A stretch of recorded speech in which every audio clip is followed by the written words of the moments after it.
রানী বলার কইছি খেতে কালাইডি তুলিস কালাই তুলা বাদ দিয়ে কই যে গেছে এখনো কোনো খোঁজ নাই চাচা আমনে কালাই কি আছে কালাই খেতো আসিল সব ছাগল গরু খাই এলাইলো খেতে থাকলে দুইটা টাকা ভাই আন কোন বেচবেন নাকি খাওয়া নাকি বেশ মুই তো খাম আর কি আর এক বাগান করছিলাম ওটি তুলে খাওয়ার লাগে আসছি এটি বেচলাম কালাইও তো মোটামুটি তেমন বড় হয় নাই সাইজও গুড়া গুড়া এন কোন কত করে নিবেন আপনি কত দিবেন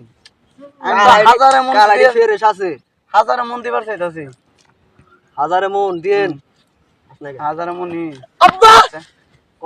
আমার এটিয়া দাও 50 টা টিয়া তো সকাল দিলাম এখন কি টিয়া তো টিয়া নিব দেন আমার সংসারে পুত মাইরা দিব বাতি জ্বলাই দিব তোর সংসার আমার তো বলা না ওই তো নিব কি বই আছে জন্ম তো অনেক টিয়া আমার আছে বুঝছি চালান হাইরে দিলে আবার আব্বা আমারে 50 টা এটা আমার আব্বা না